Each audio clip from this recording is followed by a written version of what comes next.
We talked about payday fours. In other words, we have the 3 paydays. They're in the book. You guys understand them cold. But there are a whole bunch of other paydays. And we went through probably 6 or 8. Claudia, you commented on this when we were chit-chatting at dinner last night. There's a whole bunch of other ways to pull money out of these deals. And so today I won't get too detailed because we'd kind of be general here. But what I will do is show you a deal before these guys do theirs. And then I'll end with a deal that not only went from sandwich to subject to early cash out discount, which is like a payday 4, and it's all in the IRA. So there's a bunch of moving parts in that deal, but I'll wait and do that one last, and we could go deeper and deeper tomorrow. If you guys like this piece of it, tell us. Tomorrow I'll fit in more deal structuring. Don will do some of his deals, and we'll just keep going. That make sense? Yep. Okay. I'm okay with questions while I'm doing this. We're just going to make sure the mic floats around. Okay, it's up here now, so if someone has a question, yell. Nick will run it over to you. As we go, I'm okay with questions on this one. This is the only time I don't care. Okay, this was one of the first deals in the fall of 2013, as far as when I started, and I told you I did a bunch of AOs. This is one of the first ones I kept. It might have been the first one I kept. I didn't know at the time, but it was a 2-bedroom, and I didn't know those might be a little bit harder. So this did give me heartburn. It was the first one I committed to, and it was a harder one to sell. This was a FSBO that I did. Similar to Lilia, when I started, I did the calls. I didn't have, I didn't have the cash flow coming out of what I came out of to say, oh, I'll just wing it and start this business on a nice big budget. And B, regardless of what cash I had set up, I was conservative with it and said this has to go on its own. It's a business. It's got to survive on its own. So I started doing calls myself, maybe 2 or 3 mornings a week. That's in that path that I showed you this morning. Maybe for an hour or two. Nick was in the next room over as a realtor, and I would just duck in. We literally had a closet where our bookkeeper went. Literally a closet. Here's your office, Nancy.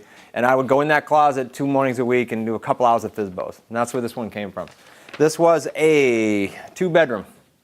The area doesn't matter because you guys, most of you don't know the area. Here's what it looked like back then, fall of 13. I'm going to be rough on these numbers, but her mortgage at the time was about $167. I think at the time the realtor, she went FSBO because the realtor before that couldn't sell it. And I think the realtor was at like $189.9, maybe somewhere in that range, and couldn't sell it. I think so because I wrote down value $190. At the time, her mortgage payment, by the way, was $1126. Still is.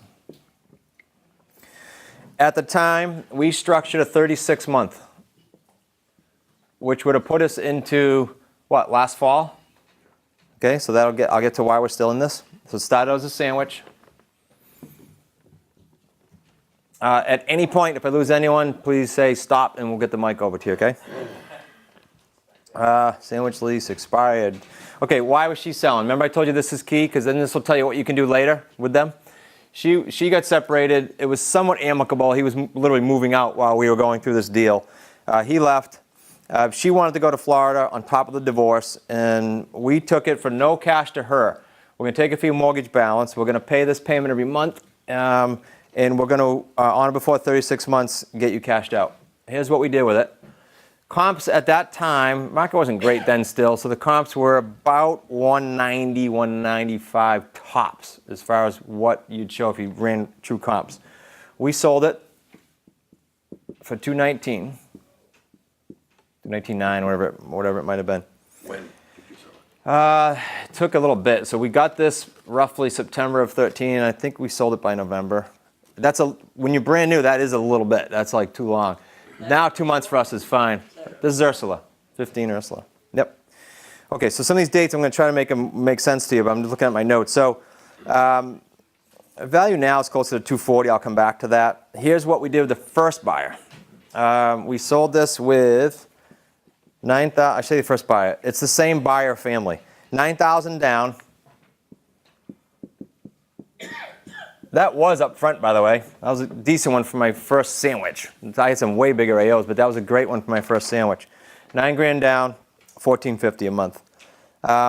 Now, if you just look at this deal and you stop, and I don't tell you what's transpiring, why we're still in it in almost 2018 here. Take the 219 minus the 167, you got about $52,000 minus the $9,000 payday one we already got, right? So let's go payday one. Payday 2, you guys can do the math, whatever that comes to. Is it 300? 24. Thank you, Gary. And payday 3 is going to be that 52 minus the 9, 43 grand. Not a bad first deal. We weren't in any shape, form, or fashion trying to tweak these deals. We didn't know how to yet. So this was a good standard deal. What does that come to? Without principal pay down, I'm looking for the principal pay down. It's about $300. If you stop this deal at that point, what's that, another 10 grand or so? For the principal pay down? Yeah. So you're adding that back down here, right? 53. This is another 10, 63, about 70 grand, 73 grand, roughly speaking. Here's what happened since then. About 18 months into it, remember she wasn't getting any money, right? But it was in her name and it was giving her heartburn, even though we did a sandwich, she wanted it done earlier.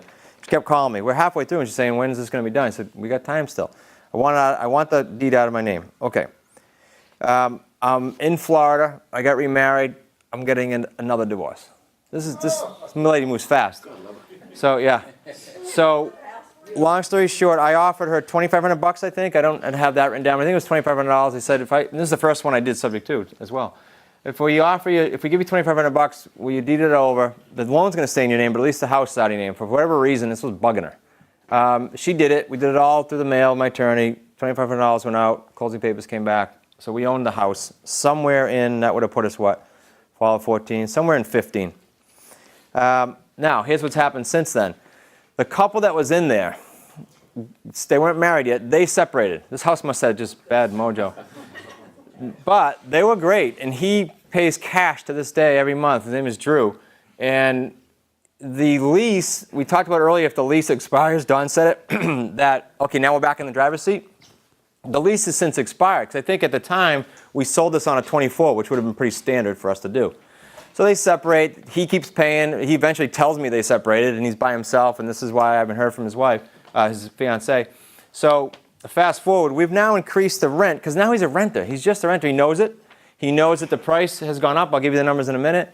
And he knows that I can do whatever I want with the comps. But he loves the house. He's put about 20 or 30 grand into it. Good sign. So I'll let it sit there. It's a cool little house, especially with a 2-bedroom, to just leave it alone. I'm not going to kick him out. He's paying. We've increased twice on the rent because taxes have gone up, and I wanted a little spread. We're now at $1,595.79. Don't ask me how we got that. It's probably a tax adjustment. But that's what we're at now. And my mortgage payment maybe went up about $25 because taxes might have eked up a little bit. So our spread increased, if not maintained, and the value, now here's where we are. I had Nancy pull the infamous Nancy that you hear about, our bookkeeper. I had her pull a mortgage statement. This is down to about 140, 145 maybe. I'll call it 140. The value is about 240. On this little house, there's 100 grand equity sitting there, and he's happy as a clam, and we're just going to let him stay there. So what are our options when he decides to either buy? Well, let's go that way first. What if he wants to buy? What are our options? If he calls me and says, I'm all set, I got a mortgage, I'm ready to go, credit's cleaned up, what do we have for options? Pick a price. Pick a price? Yeah. He's certainly not going to get it for $219, he knows that. I've communicated to him at least 10 times. You understand that you didn't come back in and re-sign this thing, so the price has gone up. I understand it, I'm just going to keep paying you until I'm ready, okay? So we will pull out of that thing another 20. No question about it. But in the meantime, the principal pay down was quite neat. So we own it. We depreciate it now. The loan stays in Deb's name, who's in Florida. Now she never calls me for whatever reason. We pay it. That's why she doesn't call. Any questions on this sandwich? Turn to subject to, turn to buyer left. Anything at all? Thanks so much for watching that video. I'm going to try to come out with more and more deal structuring videos so that you know exactly how to navigate the sometimes tricky waters of doing deals all on your terms. That means no cash, no credit, no chasing investors, none of that. You being able to navigate on deals. Now, how would you like to do those deals on your own? Like clockwork, every single month, eventually one a week. How would you like to do that? How would you like to be putting those 3 paydays in your pocket that consistently? Well, there's one way to do it if you haven't done it yet, and that's to jump on our Quantum Leap System home study program. It's right here below. Click the link, grab the QLS. If you're serious about making this year your breakthrough year, you'll be able to do the same deal structuring that we're showing right now. The big difference is, instead of watching, you'll be putting the dollars in your pocket. Hey, be sure to subscribe below as well so you don't miss any of these videos. Look, I don't know if you're going to take action on the QLS. You should right below here, but if you don't, definitely don't miss any of these videos. Subscribe below, and I look forward to seeing you on the future videos. Take care.